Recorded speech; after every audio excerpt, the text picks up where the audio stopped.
Hello and welcome to Cutthroat, Kvetchin, the podcast where sabotage isn't just talked about, it's up for debate. I'm William Hughes, your Dungeness Master, and I'm joined as always by the official culinary ambassador to podcasting, Gary Butterfield. Hey, I got a good feeling about this episode. Do you, Gary? Happy, this episode is, of course, episode 3, Tac'o the Town, an absolutely terrible name, but I don't care because happy DJ Chef Day! It's DJ Chef Day, something that we're going to celebrate every year on July 6th, from here on out on Everything to Guppy. We could celebrate it on August 25th, which is the day this episode aired, but... We could, but we're just so excited.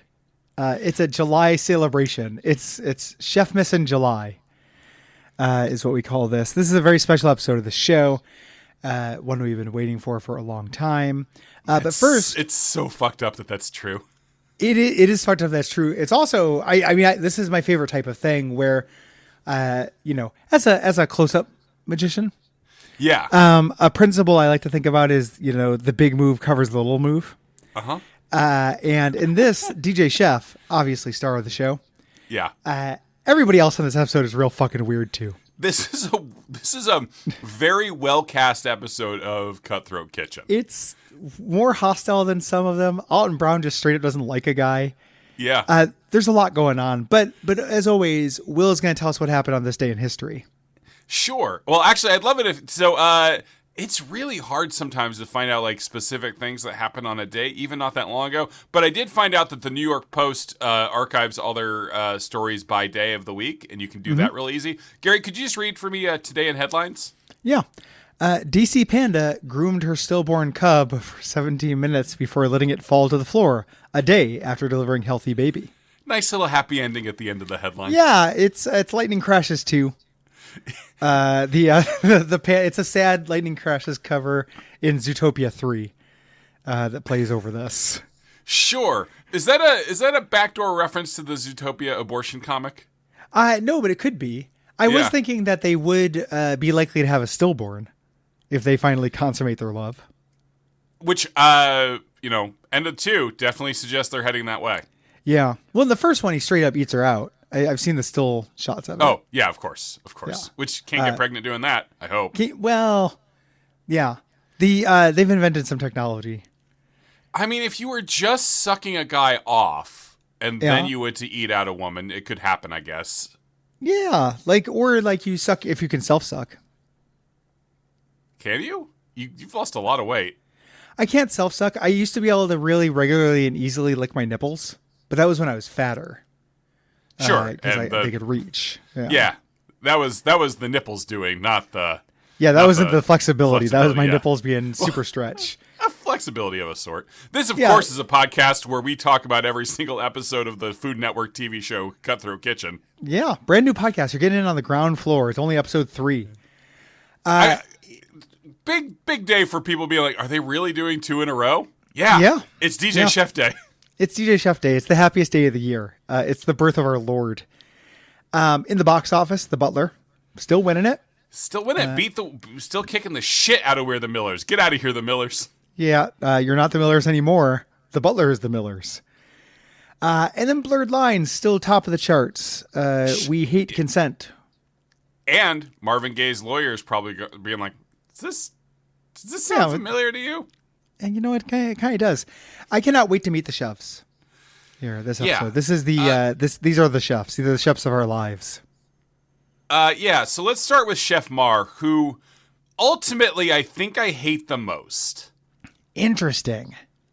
Yeah. Part of this is research. Part of this because I research what all the chefs have been doing to see if they've died, which is the thing I'm always excited to find out if they've done. So Chef Mar, Amanda Mar, is a real classic Cutthroat Kitchen take on ladies. Yes, sometimes there's a lady who wears makeup, and they really play up the fact that she's a lady and can't be a chef. And sometimes the chef herself does that. Sometimes just the other chefs do it. Yeah, she refers to herself as like a glamorous diva. Yeah, nobody was saying that. She's kind of, everyone probably thinks of me this way. Through this. She's also given, we talk about the editing cuts in this and stuff. She is kind of given a dipshit cut a little bit. But there are a couple things that do seem dumb. She falls the fuck apart in the third Yes. round of this in a way that people usually don't on this show. Yes. Yeah. It's an abomination. It doesn't make any sense. It's not, it's not quite the abomination from last episode, but it doesn't make any sense. The abomination from last episode was a bad decision under pressure. She gets the worst sabotage of the entire episode, I will say. She gets hit with that. Losing those binders, I think, in that challenge is psychotic. But she really just fucking falls apart.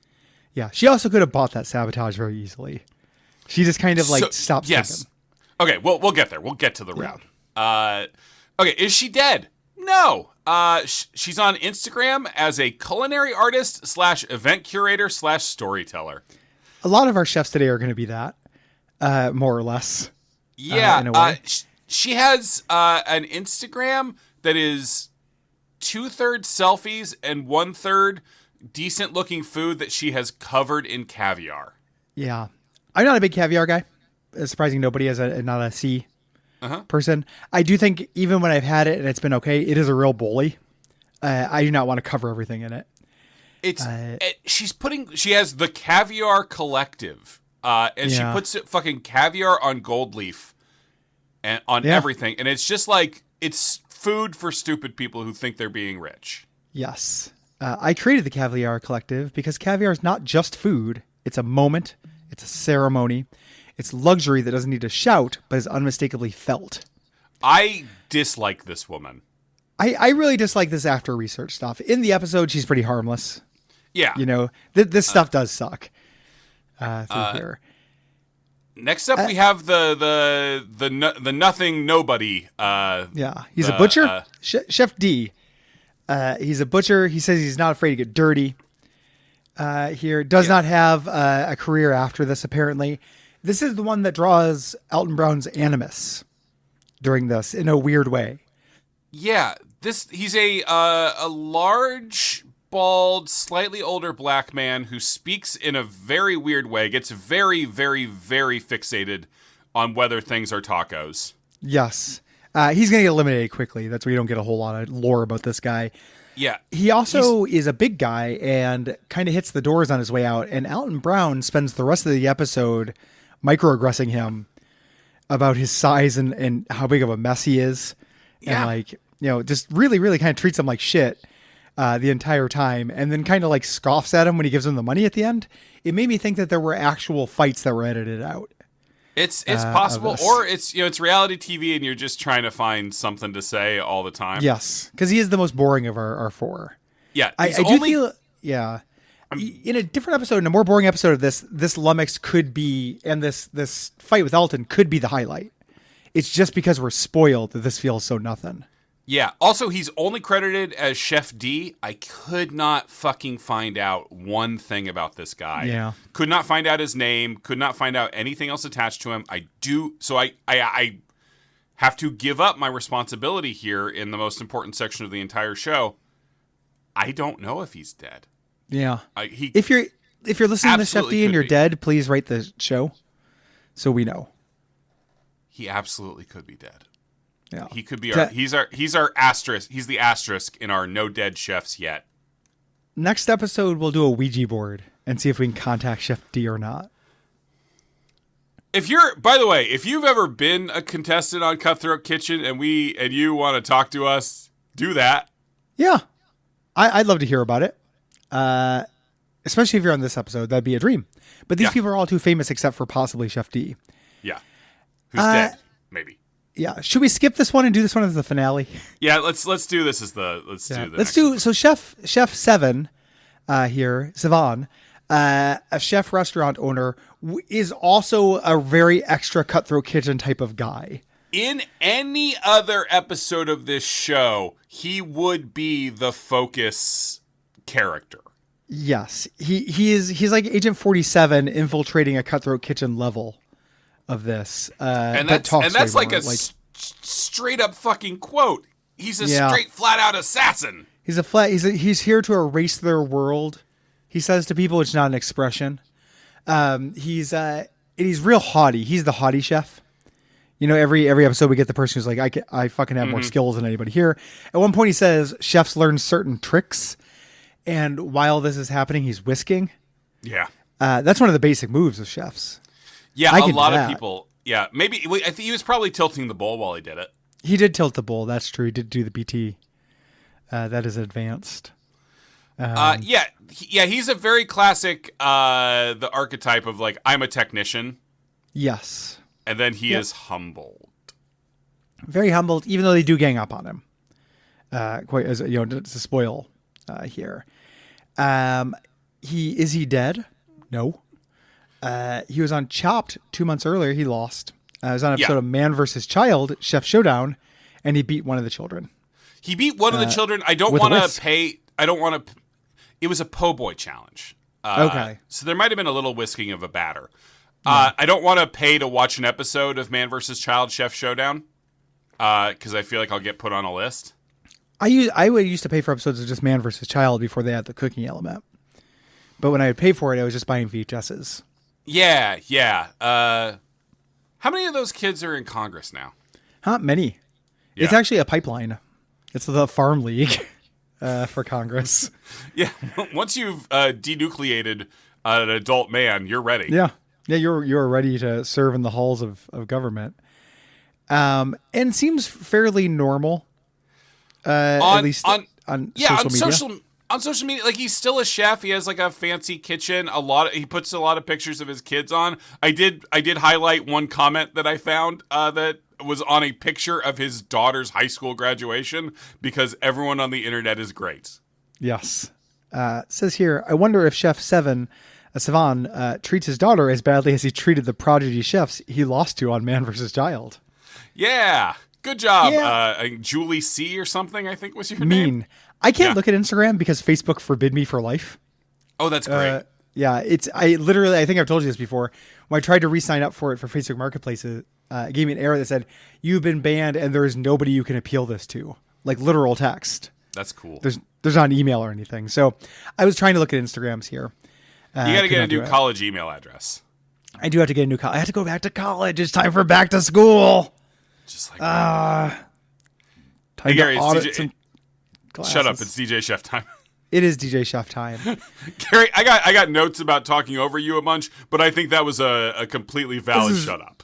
A reasonable shut up. This is it's gonna be hard not to camp out on this guy for a long time, and we could even I feel like an entire how regular Guppy started as for multiple things per episode. Yeah.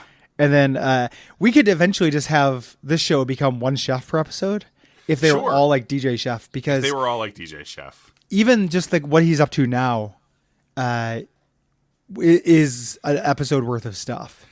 Gary, I had to search so hard to find out what this man's actual Christian name was. It says it on it. Yeah, I found it pretty quick. It says so on his website. Yeah. Does it? Everywhere I looked on his website, it only refers to him as DJ Chef. He does have great branding. Well, he's the president of DJ Chef, the chef that rocks. He is president of DJ Chef. Oh, Mark Weiss. Yeah, Mark. Yeah.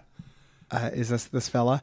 We will be referring to him as DJ Chef. Yeah. And he has DJ Chef knuckle tattoos. Does he have? Does he have tattoos? Because what he shows in the episode. No, you're right. It's a ring. Yeah. Sorry, my bad. I got distracted. A full. Yeah. I was doing the calculus, the podcast calculus of whether it's okay to comment on how somebody looks, and I think my career has basically taught me that I'm just going to do it. So I do want to say this guy kind of looks like our lost Koopa kid. To me, like he's kind of dressed like he has the body type of like a Koopa kid. I can imagine him being a Koopa kid. Yeah, Gary, you are successfully communicating to me, which I think is the point of the words you're using. Yeah, I want people to be able to envision him if they haven't seen the episode. He's kind of I assume he's short. He has short energy. He's got a faux hawk. Yep. He's got a big smiley face. Huge smiley face. Big oven mitt hands, foreshadowing. And one of those necks that just kind of goes directly up and meets his head. There's no thinning out of the neck. It's kind of like a whole, like just kind of a thumb on top of his body. Yeah. Yeah. Gary, can I say something? I'm worried you're going to be mad at me when I say this. I'm probably not going to be mad. I like DJ Chef. That doesn't make me mad. I get liking him in the same way you might like a Labrador. Yeah, he's very friendly. He is so. The thing you need to understand about DJ Chef is that he is on the show to get a Food Network TV show. Very, very, very obviously. He really wants to become the next, like, somewhat in a more musically oriented Guy Fieri as a thing. He's got like those kind of like nothing going on cow eyes going on. He's always squinting too. Yeah, and he says and bids dumb. Okay, I think DJ Chef is a strategic mastermind, but we'll talk about it when we get Oh man, now I am all mad. I'm not mad. Yeah. But I disagree with that. I think he lucked into it with I think he was very lucky. As you might guess, based on his name isn't DJ like DJ Tanner. He DJs. He spins the beats while cooking the treats. If anything we say in this episode sounds insane, it's because we're quoting DJ Chef. And he has made a whole career of this. I assume you've been to his website that he's the president of. Yes. And searched around here. I spent this morning doing this. And this is pretty fun. Mostly in the Hamptons and such. Yeah. Yeah, he advertises that he won Top Chef Hamptons, which is not a season of Top Chef that was in the Hamptons. It's some competition somebody like in public the Hamptons access. did. Yeah. Yes. He doesn't mention Cutthroat Kitchen all that often, even though spoiler, he does win. He mentions it a lot. Oh, I noticed it in his background stuff, but when you look at his like other TV appearances and stuff, it's pretty low. It's like lower than hosting Spring Break on MTV. I don't know. It's on like his banner when he posts things. True. It says Cutthroat Kitchen Champion at the top of it. That's true. He is the chef that rocks. And he does a lot of events and stuff. My favorite, I'm torn between the bachelorette party and the adult birthday party. Yeah, he does a lot of bachelorette parties. He does something called the DJ Chef Experience. Yes. And you think that's going to be like stripping or whatever, but no, it's a series of, the reason why is, music equal certified bachelorette energy.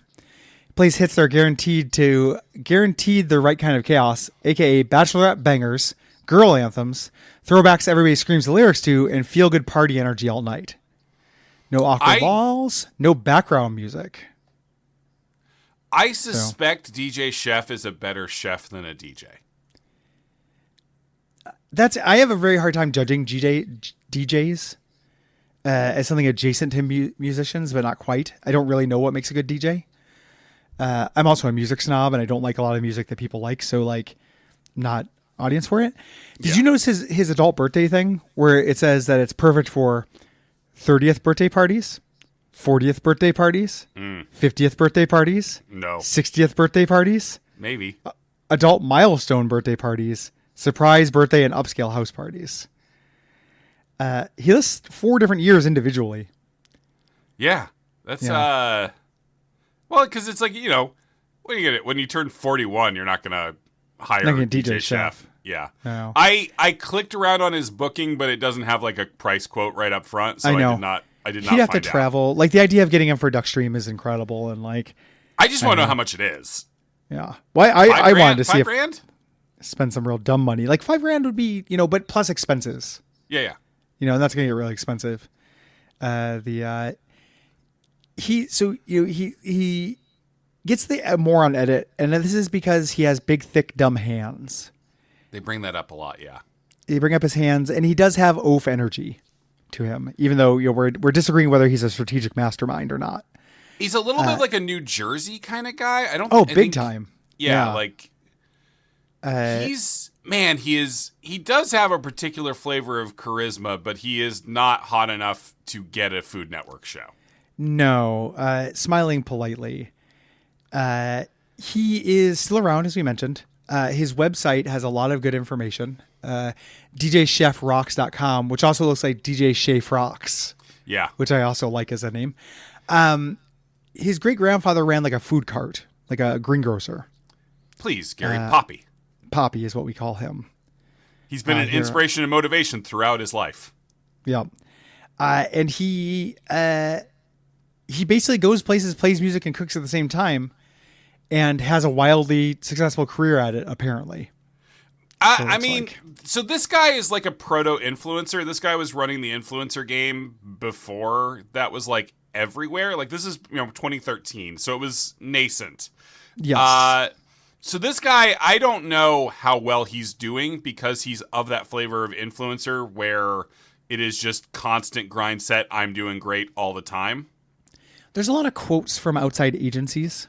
Yeah. And stuff, which is the only thing I'm basing it on. When we're talking about booking him, there is a phone number. Yeah. Like there's a link, but there is a telephone number. Yeah, that's rough. That's tempting. Like, do you think it's a direct line? I don't think so.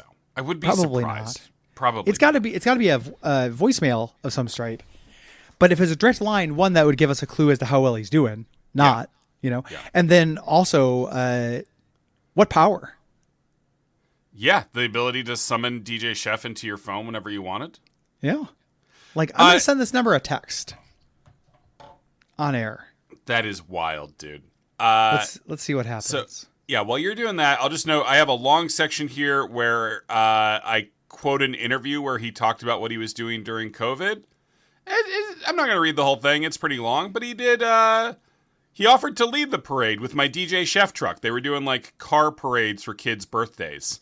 I hooked up a monitor for the mic, added a light bar in the back, and a 6-foot teddy bear in the front seat with a birthday crown. It was great. Cute. Good for him.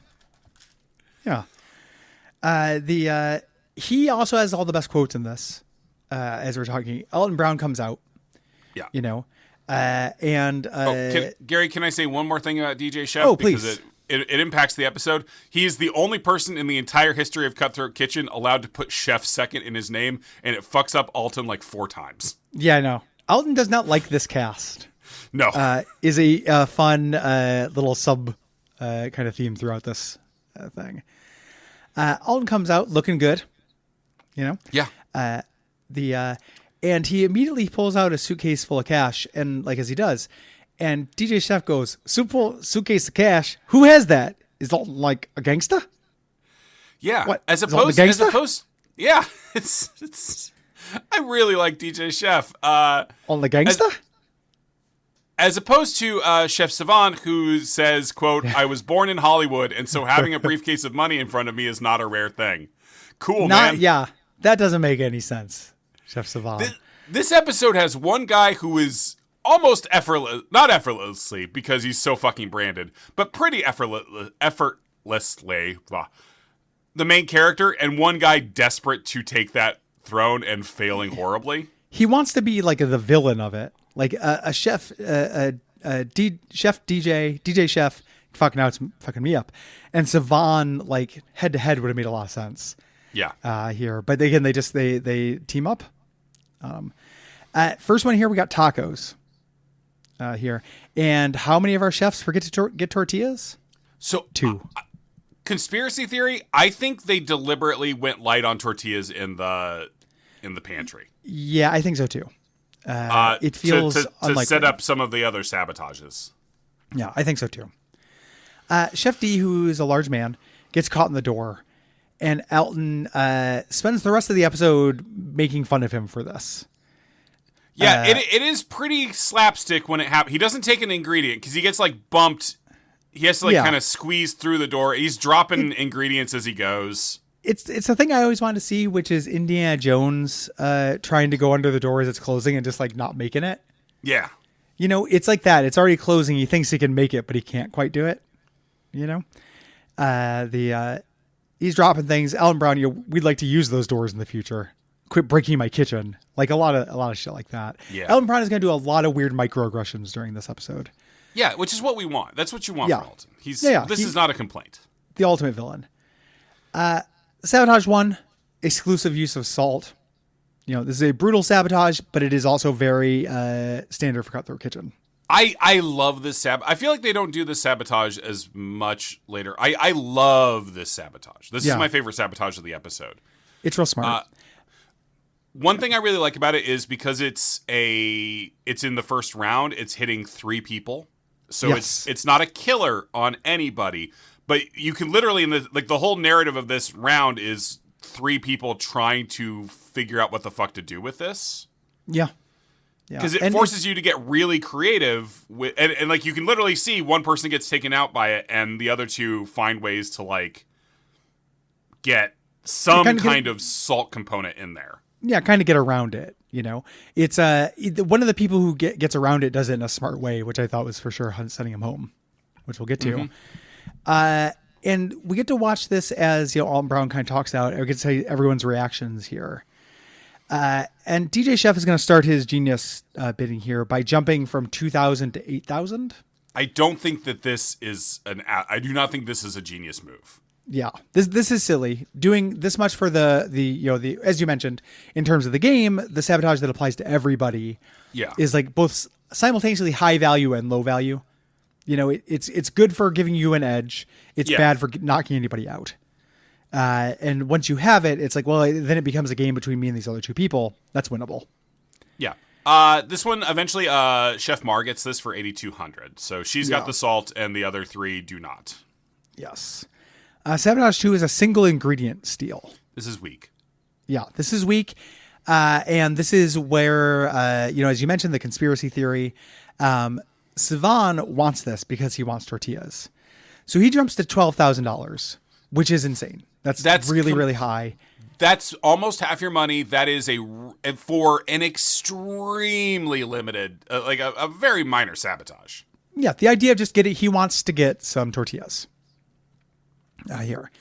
DJ Chef then goes to 16,000. A completely insane move. I do not think round 1 is strategic genius.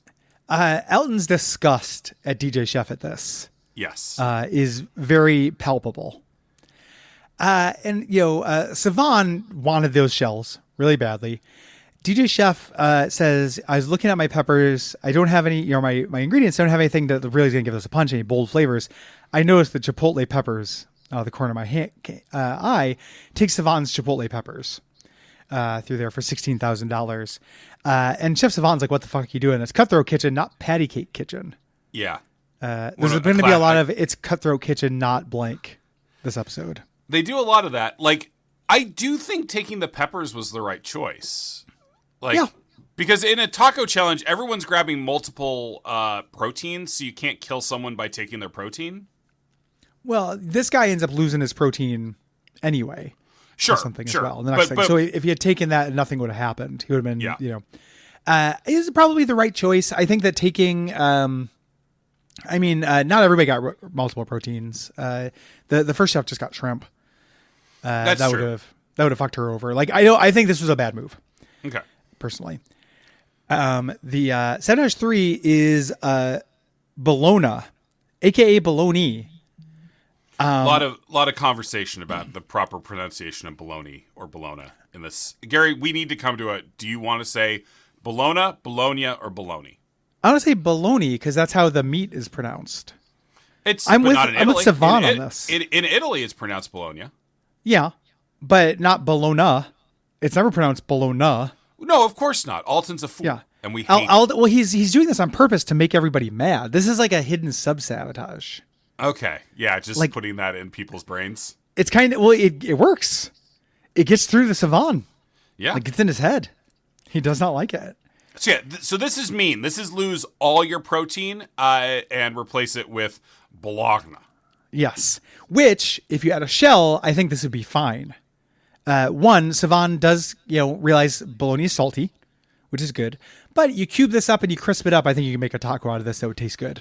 Oh, absolutely. I'd eat like a Spam taco or a bologna taco. Yeah, it'd be great. It's just the fact that, so this goes for $6,800 to Chef D. And gives it to Sivan. This is the beginning. Sivan never had a chance. He gets almost all the sabotages in the game. Yeah. Well, he did it to himself. Yeah, by being a real cocky asshole. I think that if Sivan had shells, Sivan would have easily, he wins this one, but I think he would have dog walked it. Yeah. Because bologna, not a death knell. Yeah, I don't, and as usual, I don't put a lot of notes in here for the actual cooking. There is a moment where Alton goes, "I need a poncho just to be near you, man," to Chef D. Yeah, and Chef D doesn't like this. Again, Chef D is starting to get genuinely irritated.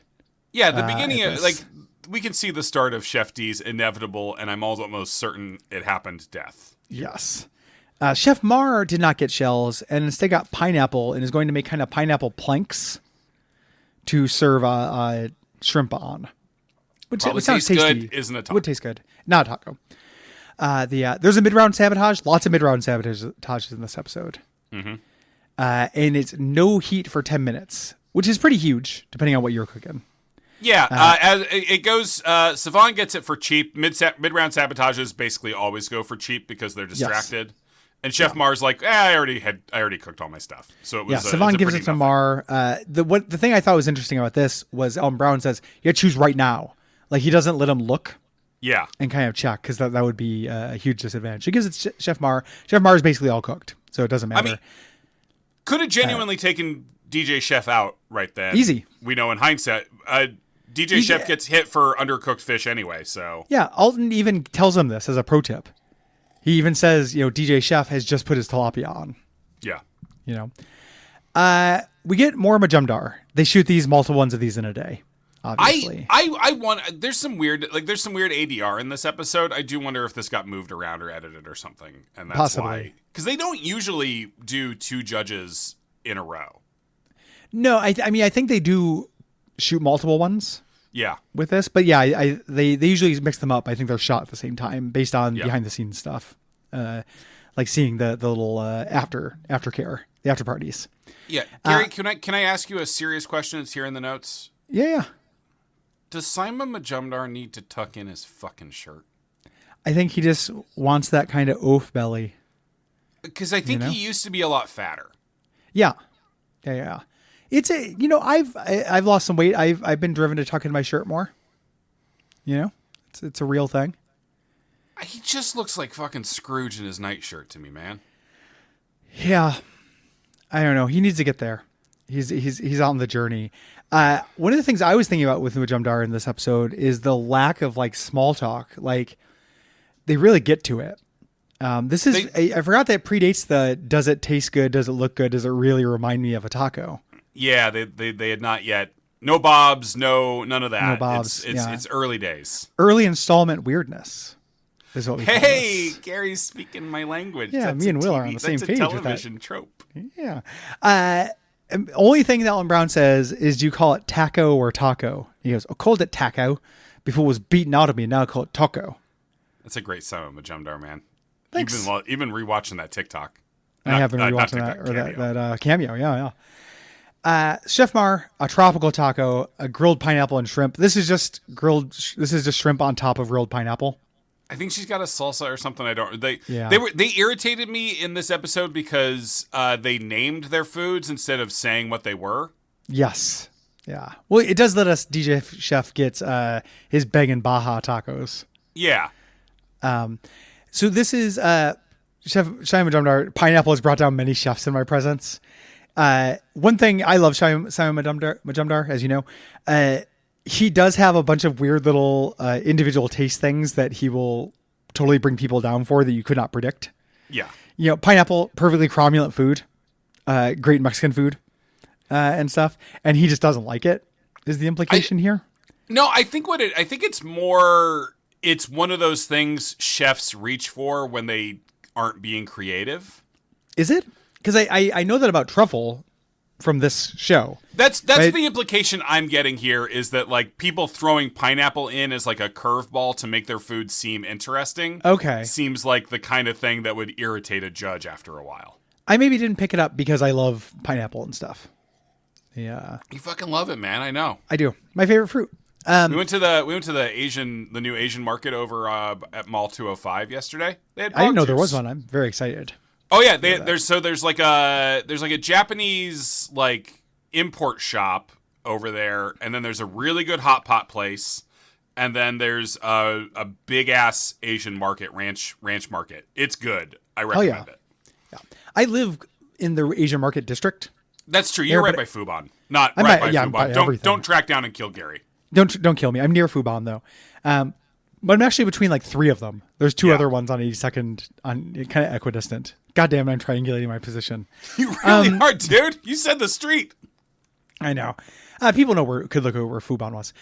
Chef D, for some reason, decides, like, I don't know why. Chef D decides to make an Italian taco, is what he says, but it sounds like a Mediterranean taco. It's the fucking salt thing. Yeah. You're trying to figure this out. It looks like dog shit. It's a bad looking taco. It's an ugly fucking taco. It's ground beef topped with goat cheese and cilantro wine sauce, which you're right is not Italian. That is very Mediterranean. It's nothing. Yeah. It's but I think he only grabbed ground beef and unseasoned ground beef in this that's the most dire of it's all. Brutal. Like, yeah. He was smart. He put chicken stock in it. Like cooking meat and using chicken stock as a liquid just for cooking is good. Way to add some flavor to stuff, but this doesn't look good. He did double shell it like Taco Bell. Yeah. The only flours he gets. And he's very upset, about other people who don't have tacos. He has a taco. And he has such a weird way of, it's not a taco. At least my dish is a taco.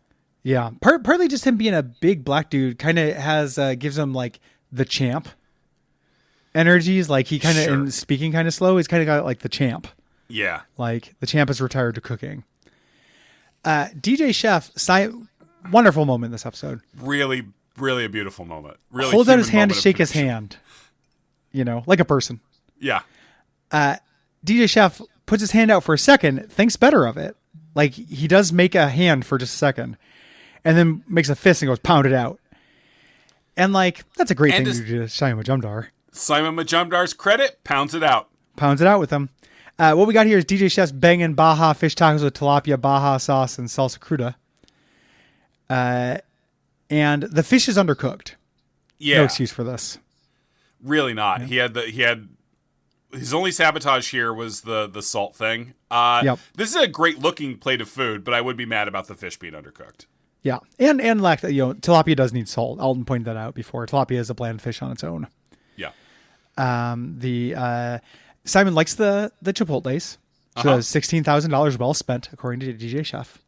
Yeah, Alton, they do a little the chefs are not ever supposed to know what the sabotages are during the judging, but Alton does go, oh, you like the Chipotles. Yeah, he does. DJ Chef salutes him and then thinks better of it and throws the devil horns. Throws the horns to camera. Like he salutes and then turns the camera and devil horns. Gotta do the DJ branding. Chef, a fully formed personality. Yes. Truly the lost Rugrat. Chef Savan has his thing, which is an ode to Hawaii, which is using bologna as shells, tropical fruit, a fresca taco with a little bit of lime supremus on top, and shredded cheddar. It sounds and looks good and is good. Yeah, tastes good. Like I like bologna. I like cooked bologna a lot. There's no reason this wouldn't be good. It's just I wish if he had shells, home run. And Simon Jumdar does the fake out. Like there's probably a reason why people don't do this, but it works. It's really tasty. Yeah, I like to note down things I learn about food when I'm doing this. I didn't know that Supremas was the pith-free portions of citrus. Yeah, I don't like saying supremus.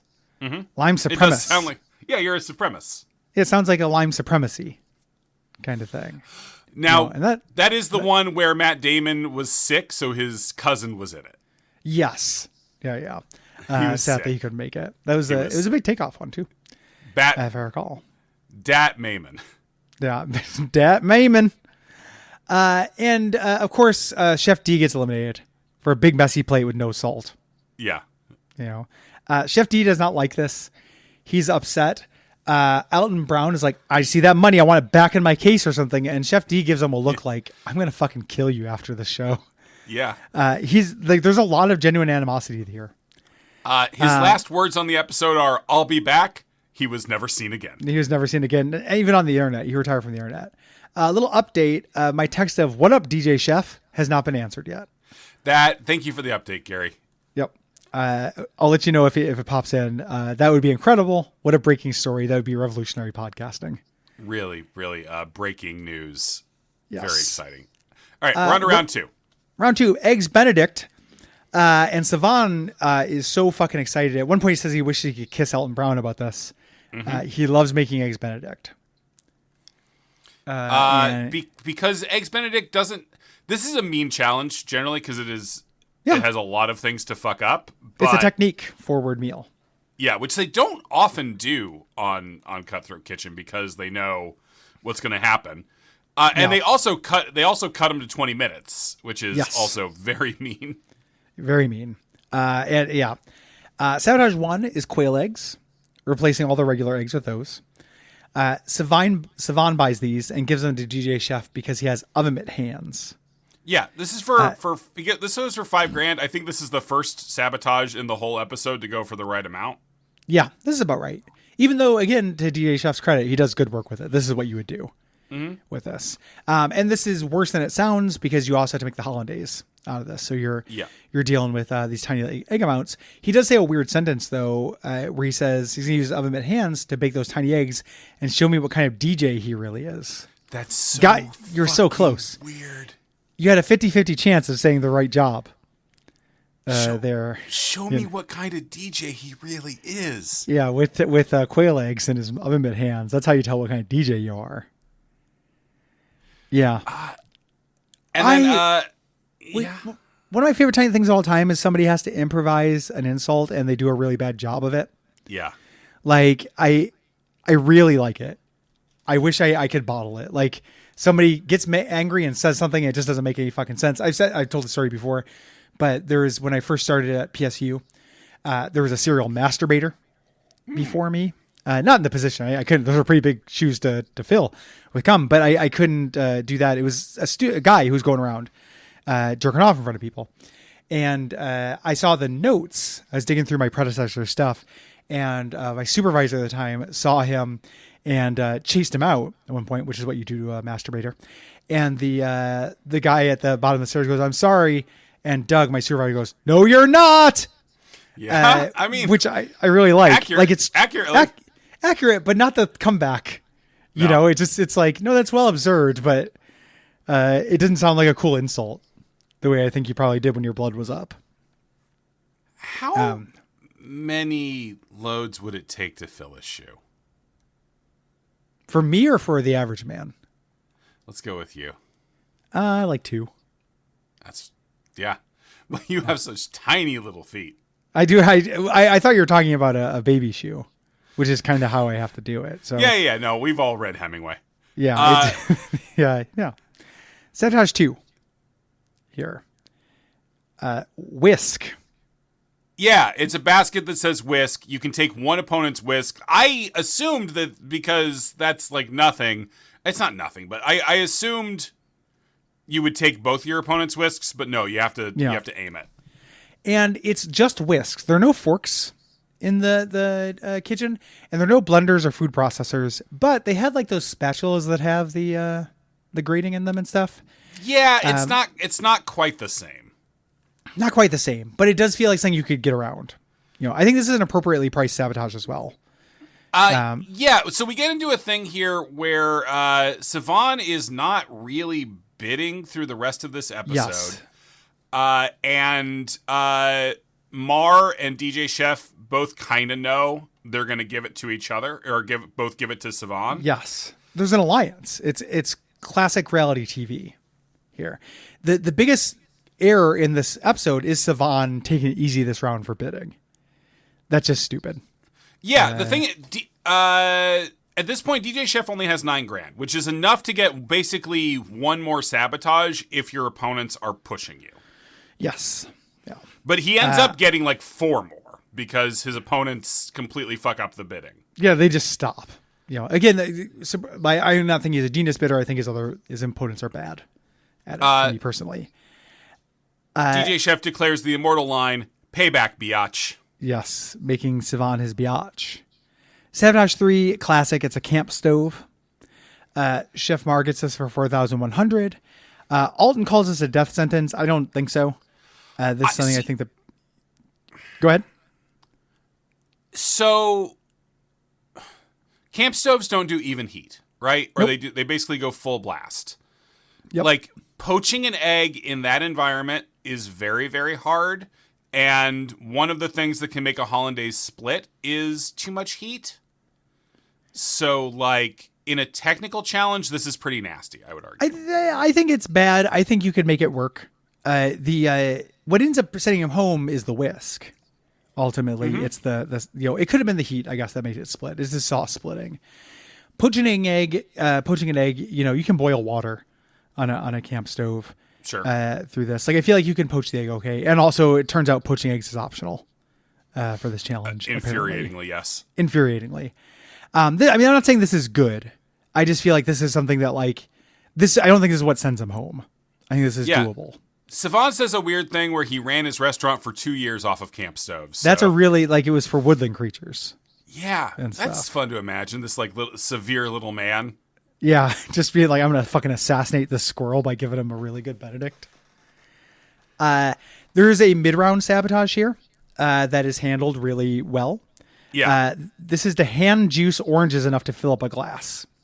Yeah, this is a 20-minute challenge. This is all about eating about 2 to 5 minutes of time. Yes, but you can do it while cooking. Yeah. So the weird thing is you don't have to stop and do this, which makes this one of the gentler mid-round sabotages. Like it's a pain, but you can do it while cooking. It's not like a classic stop everything. And this is the moment where DJ Chef proves himself to be a cunning mastermind, an absolute master of the bidding arts. He bids his whole wad. Yes. His whole 61,000 remaining. And he says it's to drive up the bid. Yeah. There is even odds that Chef Mara would have just been like, okay, because they both knew who they were giving it to. This is Chef Mara being an idiot. Because she overbids him by $100 and then doesn't give it to DJ Chef. Yes, which I would have done just for deliciousness, and to see those big mitts make orange juice. Yeah, God, I would have come so hard. I would have filled a whole. But his whole "I'm going to drive up the bid" like that does make sense. But he's not thinking about the next round. I think that is thinking about the next round. Well, he's thinking about he wants to drive it up. He's not going to drive it up enough to make a big difference with the huge deficit he's in.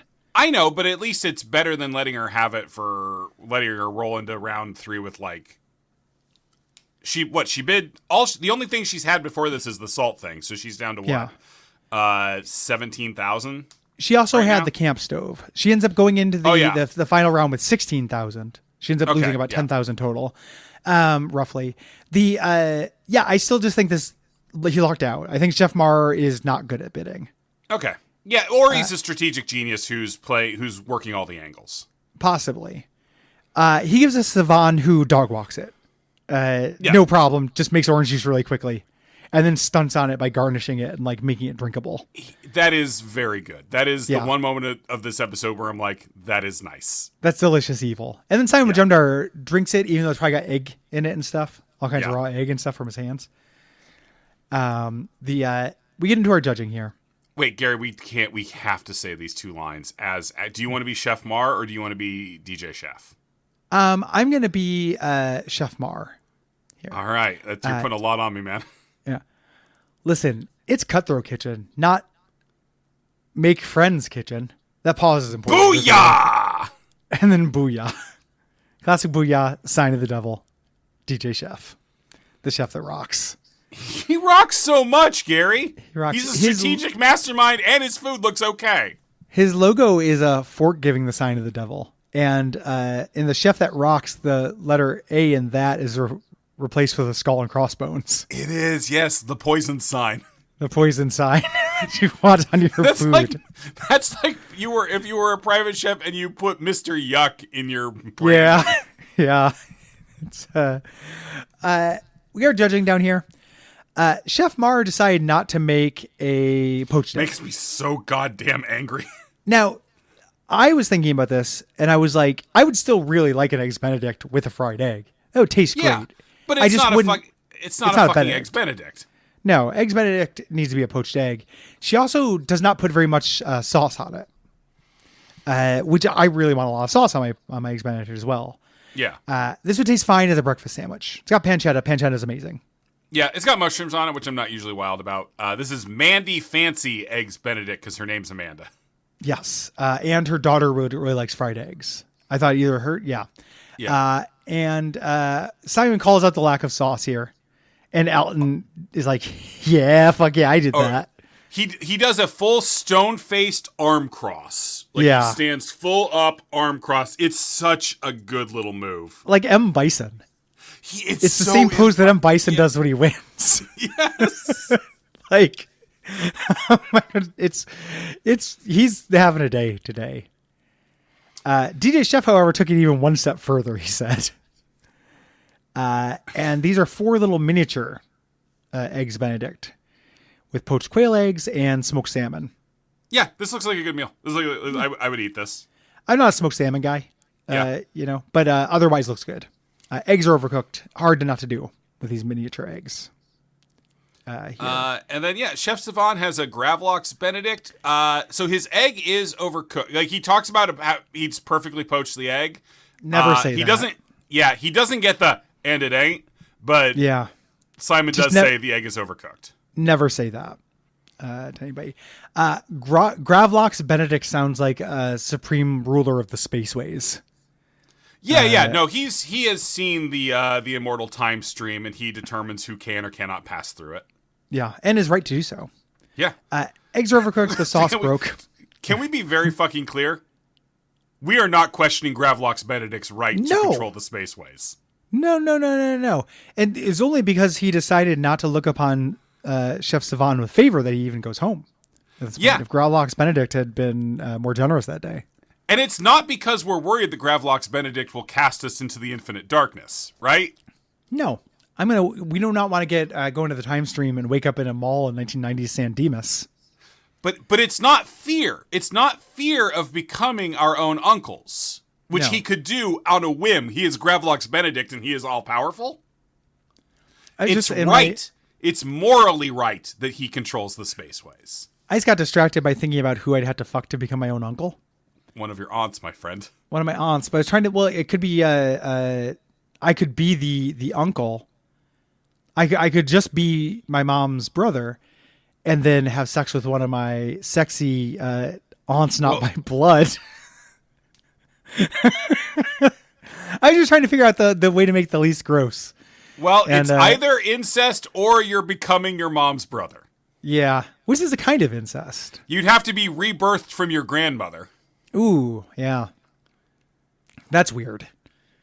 I know it's so much weirder to come out of my grandmussy than my mother's mussy. Gravlox Benedict, we do not challenge your rule. The sauce breaks and he goes home. Yep, yeah, he goes home. And DJ Chef is Chef Mars are the best. We get another you're safe. There. Thing. Sivan is eliminated and he's in shock. You get to actually see his face when he's named. Yeah. At this point too, and he does not take it well. We didn't really. I feel like I need to give equal time. Chef Sivan has horrible facial hair. He's got bad Wolverine facial hair. Yeah. He's got Wolverine, but Wolverine is growing it back. He accidentally shaved it, and it's still in the early stages. He's got sideburns he showed someone a picture of. Yeah. He kind of looks like the X-24 from the Logan film, the Wolverine clone. Oh, sure. Yeah. Yeah. From that.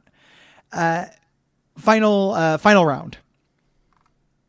Everyone, Chef Mars says it's more about showing my daughter that she should follow her dreams.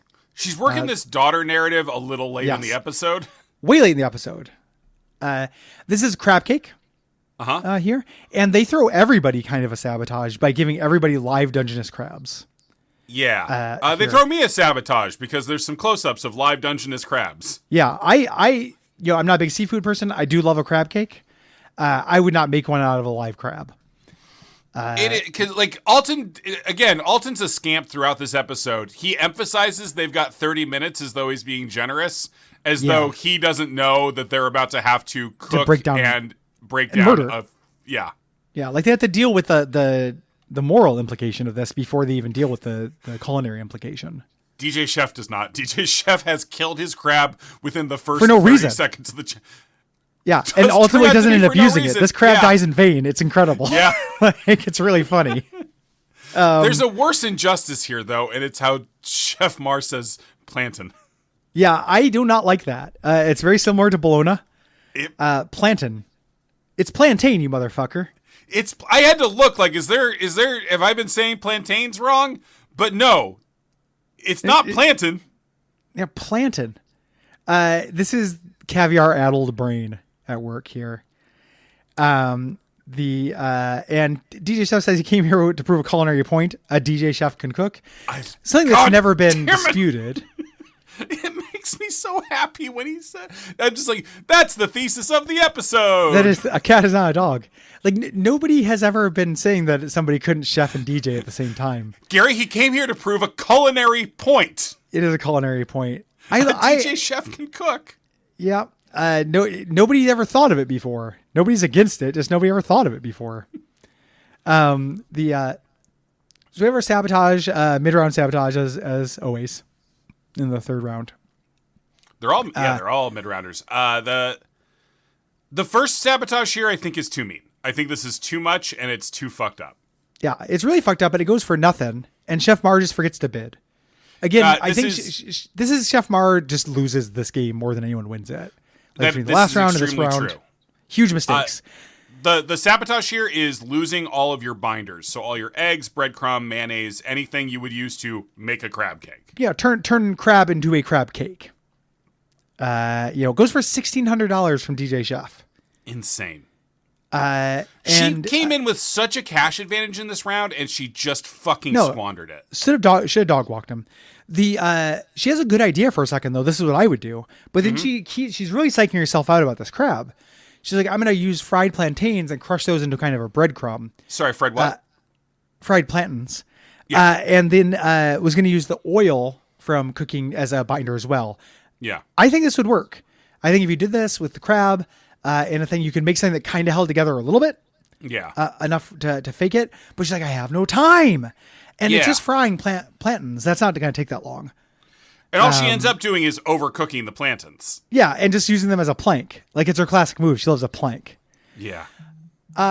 Sabotage 2 is replacing all of your fresh crab with California rolls.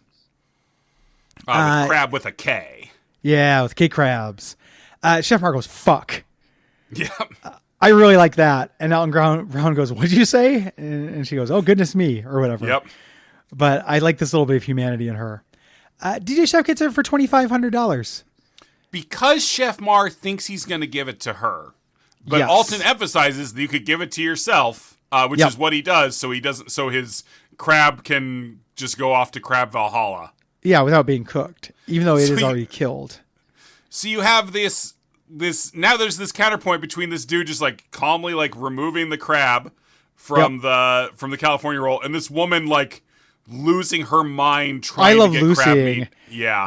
They cut back to her disassembling the crab constantly as if she's doing it the entire time. Yeah. Like really late in the cooking, they'll just show her like cracking a crab claw like I Love Lucy and like, oh no, through this. It's very funny. I wanted to run this by you when I watched this episode. I'm glad we started early today because I didn't want to cut this off yet. I like it when they do sabotages that you could plausibly give yourself. Yeah, that is a fun move. It's an underexplored game space in Cutthroat Kitchen, I think. Yeah, and like I think DJ Chef could have rolled with the crab he had. Probably, I bet he hasn't broken down a lot of crab. I don't know. He's East Coast. He's East Coast. He has a lot of bachelorette parties. It's definitely possible. Regardless of which, he jumped on that California roll. He did, yeah. Through this. The two plates of food that are produced here are the two worst looking plates of food I've ever seen on this show. Neither of them looks like anything. The DJ Chef one, the crab cake. Like he says pasta salad or something. Yeah, it's just a pile of like crab meat with some stuff in it. Yeah, there's like his cakes don't come together very well. I think because of how much moisture is in the crab. Yeah, that would make sense. Yeah, there's a diner in my hometown I got to eat at when I was back home, and they always had something called the cold salmon plate, which was like an ice cream scoop of like salmon on a single sheet of lettuce that you could get. That's some Bobby Hill ass food, man. It's really Bobby Hill ass food. It's like on the old person's menu. Yeah, a little subsection that's like train's about to be put out. It's a train themed diner. Train's about to be put out to pasture. Cold salmon plate, $6.99, and just a scoop of. And this is what this reminded me of. Just a bullet of sodium aimed at your heart. Yeah, gross. And the crab is burnt. And Majumdar even notices it's fake crab. Through this. Like it doesn't look like a very like. I guess it's edible, right? I like fake crab, mango salad, sure. Grilled here is a good use of the pineapple. Probably tastes fine. It's probably fine. Like nothing. Not a crab cake to Gary's. If I ordered a crab cake and got this, I'd be upset because this is not a crab cake. The things I like about crab cakes are more specific, but it's nothing compared to Chef Mars' fucking crab nightmare. You mean the crab cake coaster? Yeah, a bunch of crab on a plantain. Not a like it's basically like a claw. It is not very much crab. Nothing is done to it. And she goes, the crab is so good by itself, it didn't need any accompaniments. So it's just a piece of crab on top of a plantain, on top of a plantain chip. Yeah, this woman is doing a lot of Cutthroat Kitchen style bullshitting. Yes. And it's early on, out of all the chefs, Majumdar has the least patience for that. Other people kind of entertained it a little bit longer, I feel like, in the show's run. Yeah. Majumdar immediately, sick of this. Like, this is not a crab cake. She goes, it's crab cake inspired. And he goes, he laughs and goes like, yeah, essence of crab cake. Essence of crab cake, you fucking clod. The plantain is very tough. He says plantain because he's smart. Yeah. Plantain is very tough. And then he kind of has to say something nice. There's a lot of compliment sandwiches. Yeah. In this show.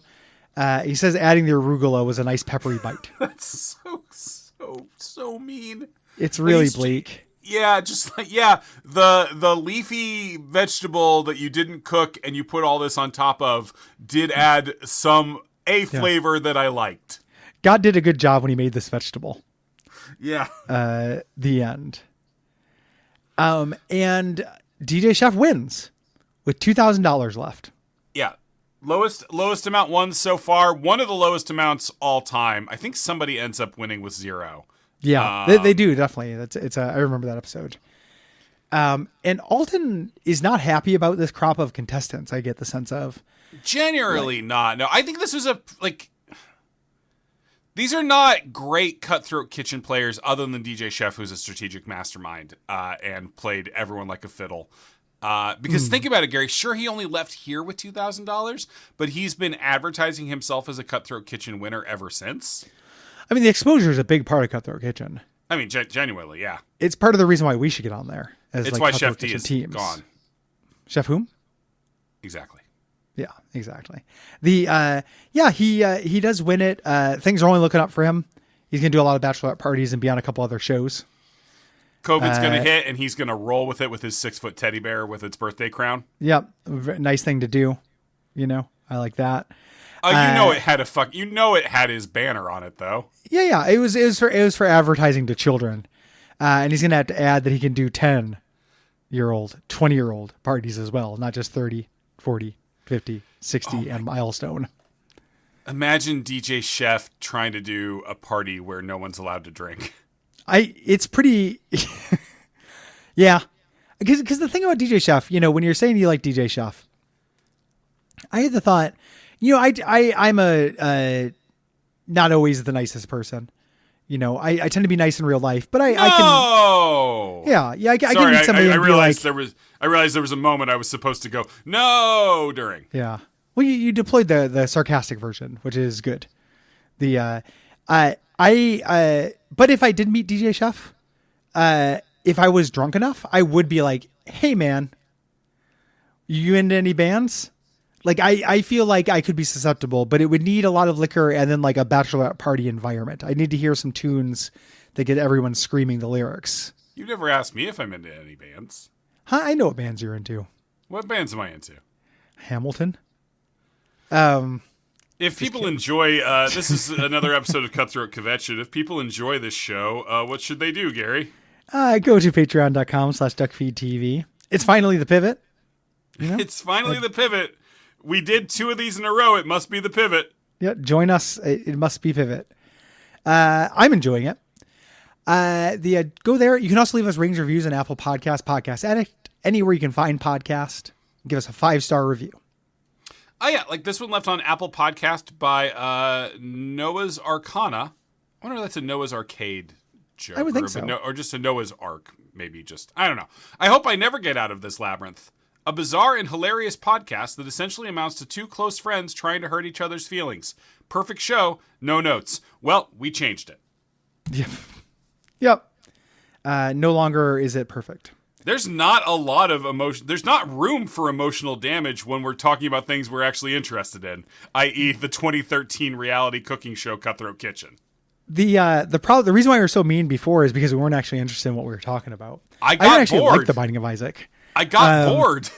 When we all know when you get bored, it's everyone's problem. I It is a classic. just need a treat, Gary. I know. It's classic. Everything's fine as long as Will gets a treat. DJ podcaster in the house. Classic. Can somebody get the skeleton in Nokia? I really thought we were going to end on the line that I paused and let breathe, but Nope. Nope. No, Nope, can never. someone? No, and it's still not over now because now I have No. to say it to Never. legally end the covenant. Yeah. It's what Gravlox would want. It's what Gravlox. Hail Gravlox. That's a good, Hail Gravlox.